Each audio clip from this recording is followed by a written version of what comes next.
Hey everybody, today I am going to show you how to build a quarter wave vertical antenna that's inexpensive, easy to build, and has the core foundation for us to develop off of it in the future. This will be something that should be easy to follow, and by the end of this you'll understand a little bit better how a quarter wave vertical works as well as a dipole. If that's confusing, stick around. Before I do jump into things, I want to give a shout out to Salty Walt, which he has a book, if you're unfamiliar, and in this book he has a quarter wave vertical antenna. Now, while he talks about the quarter wave vertical antenna, which is great, he uses a BNC binding post for it, there are a couple of things and concerns that I saw in this video that I want to improve on. So that's what we're going to do. And of course, that mindset is also been heavily influenced by the DX commander, Callum. Callum has always been the guy to say something like, I didn't create the multi-band vertical, I just improved on it. And the concepts that I'm doing today are nothing new, I'm just improving on them and doing my part to try to share this out with the community. So let's take all of this and put it to the side for a moment and let's draw some stuff out. And basically what we're gonna have is a vertical antenna today. It's going to be 20 meters, we'll talk about the lengths in just a moment, but at the very core of things, we have one vertical element. This is our radiating element.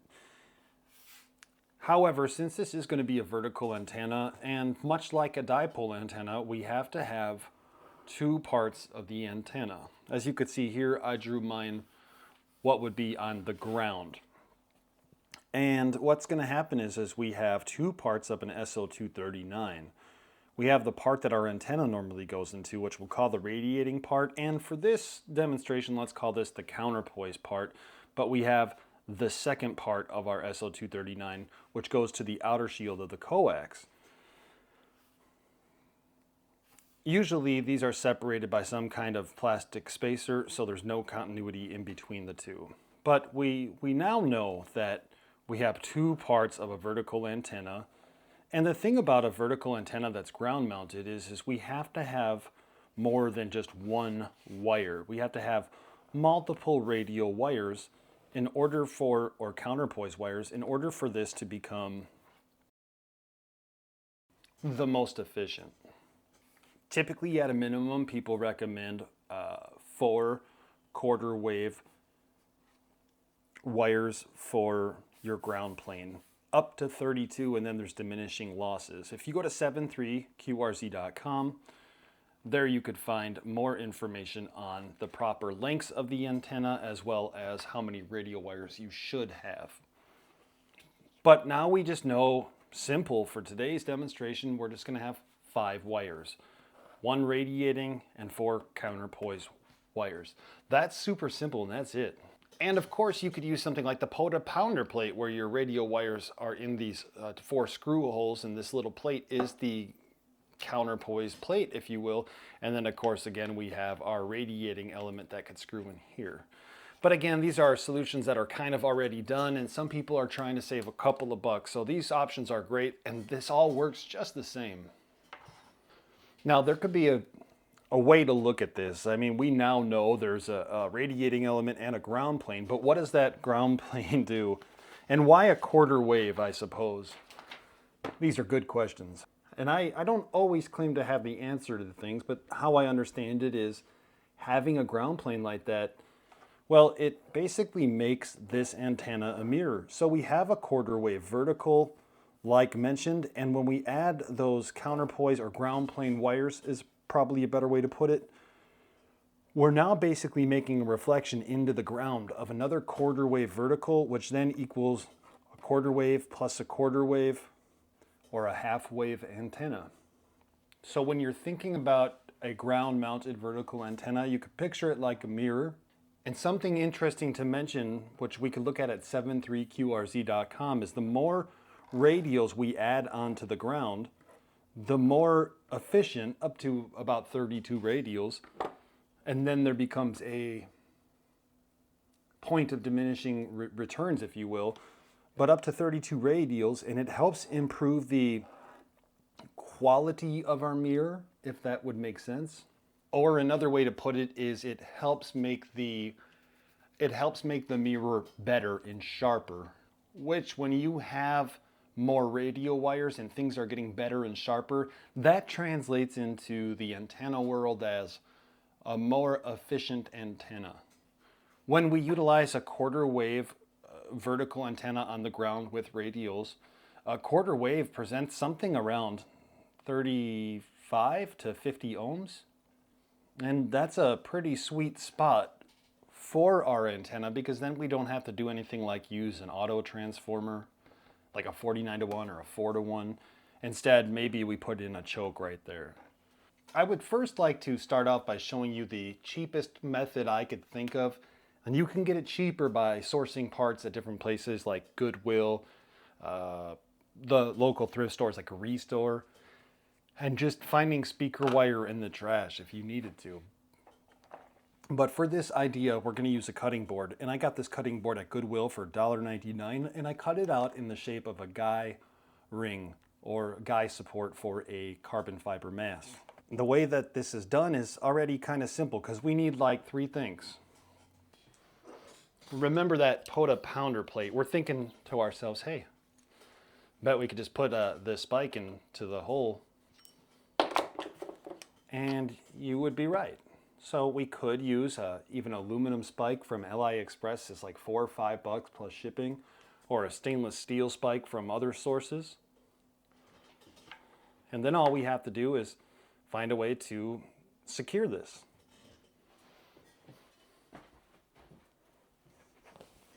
How do we secure this? With a nut. And look at that. Now we're like 50% done with this antenna. Because all we have to do now is take something like an SL239 connector. This one happens to be a right angle connector, and we'll use this for the rest of the episode. And we're going to unscrew it. What you'll notice is there is a piece of plastic in that SL239 connector. And that piece of plastic looks like a little washer. It helps, there's a little lip on it, and it helps your radial wires or your counterpoise wires separate or keep separate from the binding post or the 3/8" post, which is your radiating element. So what we're going to do is 2 small things. Number 1, we're going to get some kind of ring adapter, and I'll link these below with an Amazon affiliate link. And we're going to place it on the SL239 post, just like you see here, but it's not touching the post, it's only touching the outer shield. And then if we take that piece of plastic or that little washer, then it actually becomes pretty interesting, because all we really need to do at this point is place our SL239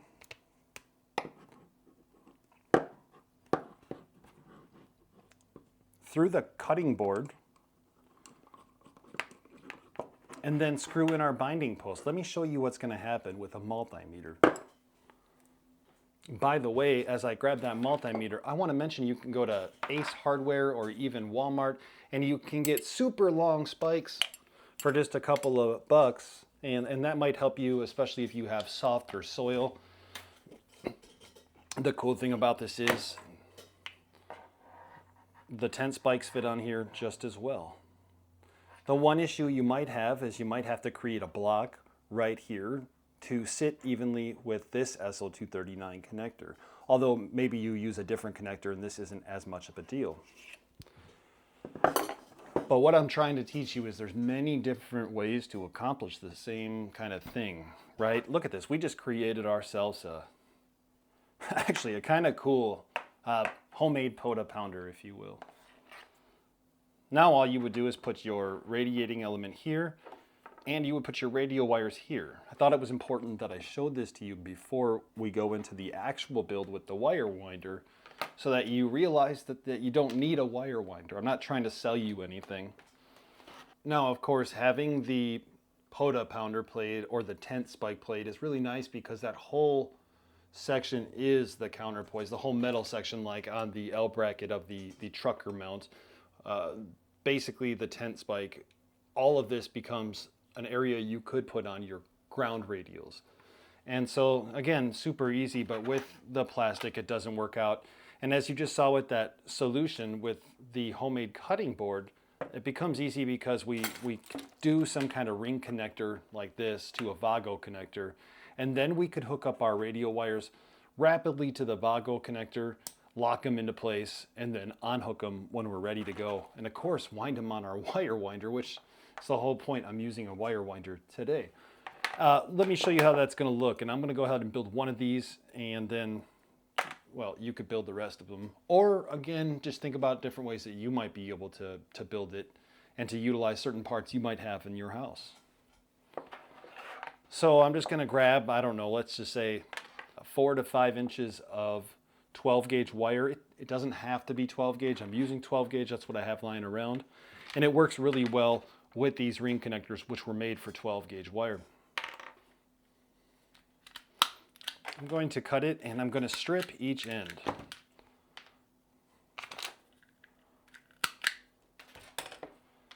I mean, now all I have to do is put in my 12 gauge wire to this ring connector, and I could see that it's starting to come out. Now I could either solder this or crimp it. I'm going to crimp it, and then I'm going to take some butane, and then I'll shrink down the shrink wrap that's on the ring connector itself. And then of course the other end, super simple. I'm just going to go get a Vago connector. Well, actually 4 of them in total. And we take the Vago connector, pop it up. And correction, we're going to want 5 Vago connectors. You'll see why here in just a moment. But there we go. So let me go crimp this, and I'll show you here the final result. So as we watch this, we have our SL239 connector now, and we're going to take those ring connectors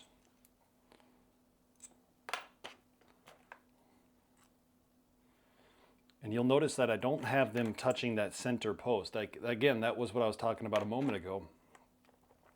And just to keep them separate, we bring down that cool washer now. We'll check in just a moment with the multimeter to see if there's any continuity between the outer shield and the center conductor, but there shouldn't be. Now we're going to take this wire winder, and I don't really want to put it here, okay? I want to put it here. But that gives us options for multiple spike locations, and also gives us a really good angle for our coax to come out, or our coax to come out, depending on how we want to do this. And then let's just go ahead and kind of get this coupler, is what they call it, on the top here. I'm not sure. Let's just go ahead and see if there's any continuity. Let's see if we have a short, I guess would be a better way to put it, right? And to do that, I just have this multimeter. I've been using it for a few years now. It's all right.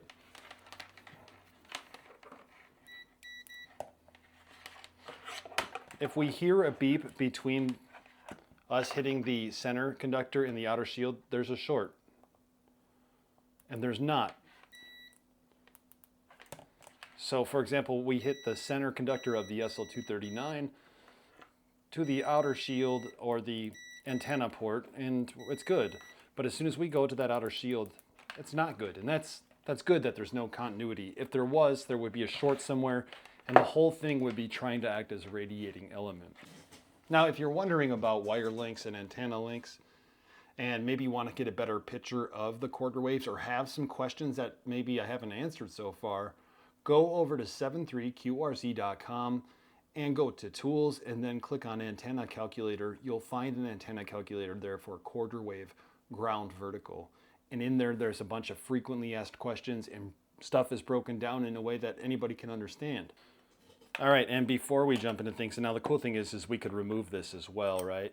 So we have, I'm using an M10 spike today, and look at that. Pretty simple, right? An M10 spike right in there. Let's go ahead and cut our links. I'm going to cut 5 17-foot sections, and then we're going to go out to the field. So in fact, I'll just see you out in the field. All right, everybody, out here in the field, and I did a couple of things. I'm going to show you this in just a moment. I think you'll appreciate it. And then I added one ring connector with the wire and the Vago connector with a 3/8 inch bolt to the top of our SL239. Now, let me just kind of show you here. I have two different color wires. One that's a salmon color for my radiating element for the antenna itself, and the other 4 wires that are on here are red for the radial wires. And I'm gonna take that radiating element and I'm gonna throw it in the vehicle. I'll show you that top piece that you might have just seen here in a second.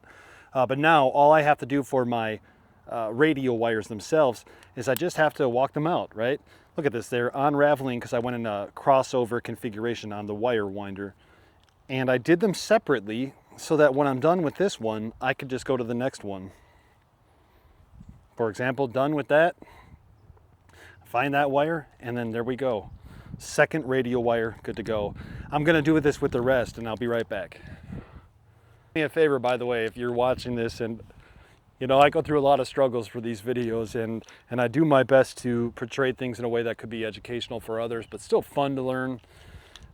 What I'm asking is if you're enjoying these, consider subscribing to the channel. It's free, doesn't cost you a dime, and you know, it helps encourage me to continue to make more videos. Hey, check this out. This is what I got going on. While I was in the garage and getting everything packed up, I took 2 pieces of heat shrink with those wires. I made those wires shorter to the Vago connectors, and then I heat shrink them together. They're not like permanently installed, but all of a sudden we have 2 Vago connectors in a good place for our radial wires, and should kind of keep things a little bit more organized, which is kind of cool. Let's set this up because I think you're gonna love it. I hope you're gonna love it. And we're gonna start off with having some kind of way to put this wire in the air. Now, of course, you have a tree.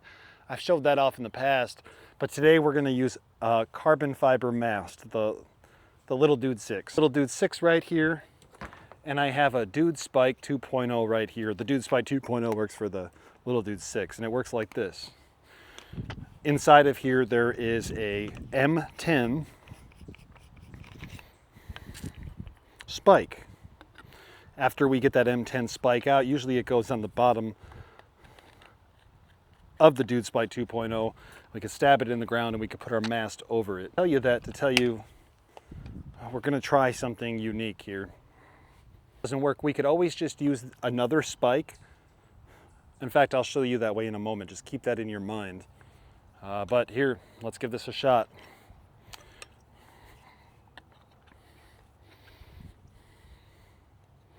Ladies and gentlemen, it's almost like he had an idea that he was going to do a thing. Notice how it doesn't like really fit very well. If it spikes into the ground, it shouldn't be a huge deal. But also, we can get a washer on the bottom, and then we could put our spike through there, and then we could put our Dude Spike 2.0 right on there. Let's go stab this in the ground. I have a lot of coax today. I think I only have about 19 feet. So I'm just gonna put this in the ground right here. And the soil is kind of damp enough for me just to put it in the ground, but the carbon fiber mast isn't gonna go anywhere, so that should be good. One thing we have to consider about carbon fiber is if the antenna wire is touching the carbon fiber, the SWR is going to go through the roof because the carbon fiber then interacts negatively with the antenna element. However, with something like 20 meters, really I probably recommend about a 6 inch to 1 foot spacing, and I'll show you that configuration here real quick.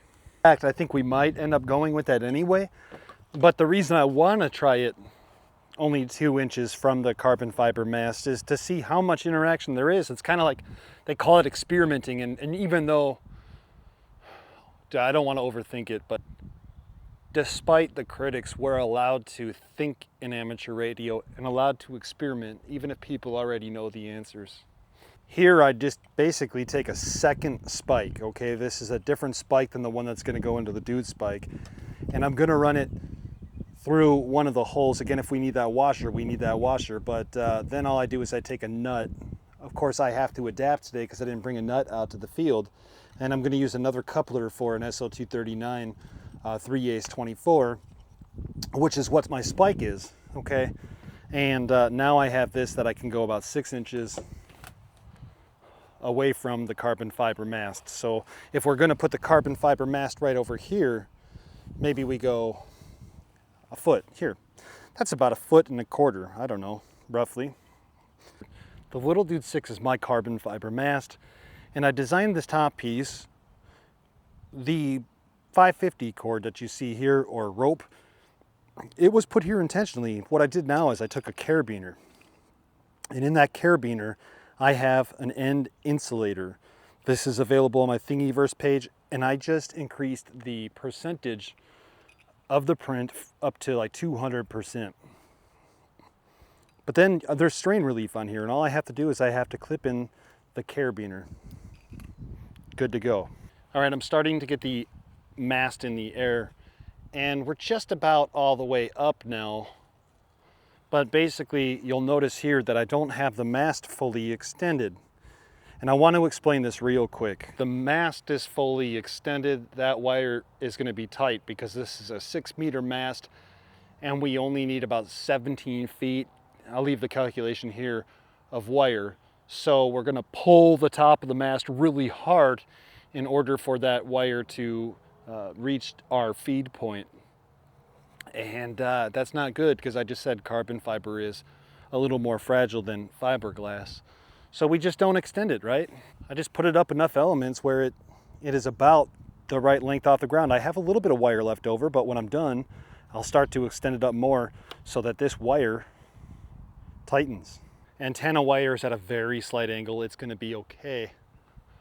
And then we go to the top, and I know it's going to probably be hard to see. I think that's a little bit better, but there is not a lot of bend to that mast.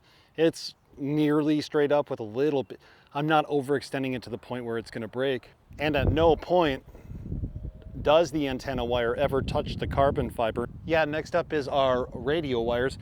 And all I'm going to do is take those 4 radio wires that I've already spread out, and I'm going to put them into those 2 Vago connectors, and then lock up the Vago connectors, and I'm going to try to spread them out equally. So if I had 16, I'd spread them out equally in a 360-degree rotation. But with just 4, it's going to be 90 degrees apart each.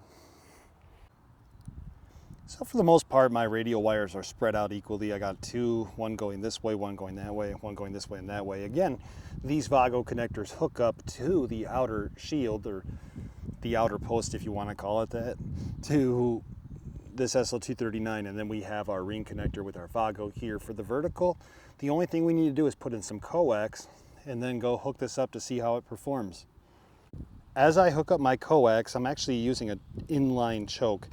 Remember, I said there's going to be another episode where I build an all-in-one dipole / vertical antenna, and in that video I'll show you how to build. This is really hard with one hand. In that video I'll show you how to build a choke, but for right now, and for some of you out there, we want to use a choke to help, let's just say, separate the actual antenna elements from the coax itself, okay? And that does a lot of cool stuff we could talk about later. But we have our choke hooked up to our RG8X coax, and now we're gonna see how this looks.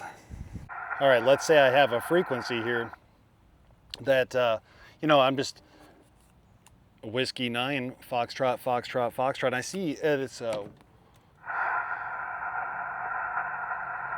and I see that it's a 1.6 to 1 standing wave ratio. And I'm like, oh great, that's cool, it's 1.6, but how do I get it lower, the standing wave ratio that is? And that's where a lot of interesting information comes in. So if you don't have an antenna analyzer, get your measurement at the bottom of the band and see if it's lower than at the top of the band, okay? And if it is lower at the bottom of the band as opposed to the top, that means your wire is too long and you need to cut the wire, the radiating element, shorter. Additionally, if it's lower at the top of the band and higher at the bottom of the band, that means that you need more radiating elements. So that's why I said 17 feet. We cut long and we cut into tune. Now, this isn't the best way to do things, and an antenna analyzer will probably be a lot more useful for us. Let's take that same concept and that same theory I just told you. We're going to start all the way up at 16 megahertz. And you can see our standing wave ratio is 3.7 to 1. Let's go ahead and slowly work our way down the band. And as we continue to go down, look at, now we're at 15.7 megahertz at 2.9 to 1. We got a ways to go, so let's just jump into it and get down to 14.350, roughly. 1.4 to 1. And if I'm operating amateur radio and I'm at 1.4 to 1, I'm okay. Let's continue to go down in the band. And of course, we're at about 1 to 1 at 13.990. And now we're going to look at that X value. X value, X6, X7, X8. Look at that X value is increasing, right? Look at our X value is 0 with a 1 to 1 at 13.759. So remember I told you, if our resonance is lower on the band, we need to reduce our antenna length. So we're not even in the band technically, although I'd still probably operate. Let's go ahead and just cut a little bit off of that radiating element. You know, most time when you're tuning your antenna, you bring your mast down and you cut at the top. But this kind of works out pretty well because, you know, you have this Vago connector, so you could unclamp it and you can cut, then re-adhere it. And you can get kind of lucky with your different measurements. I would recommend just a small length at a time. And it's hard to tell you exactly how much you need to cut because there's a lot of factors that come into it, like velocity factor and so forth. But you don't need to take the mast down. And I ended up not having too much additional bend. By the way, I mean, just me thinking outside the box for a future episode, but I did hear somebody talking about how it'd be nice to be able to do an inverted L. And I think it's possible if you had two masts. Let's take a look at what we got going on here. Back on.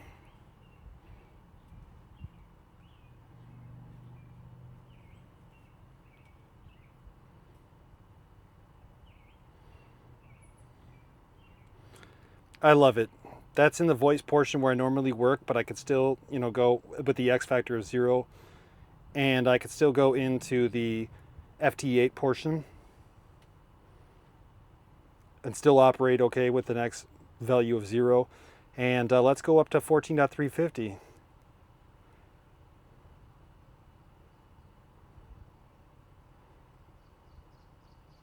There we go, 1 to 1. I think we're good to go.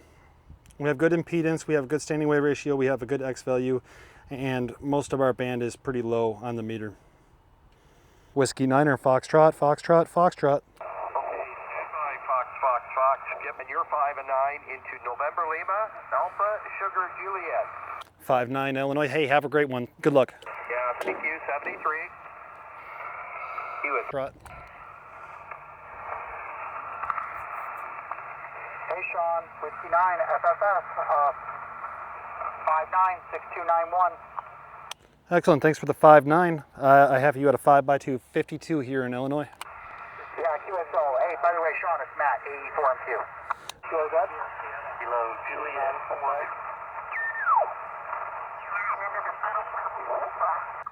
Whiskey Niner, Foxtrot, Foxtrot, Foxtrot. I heard a United Foxtrot.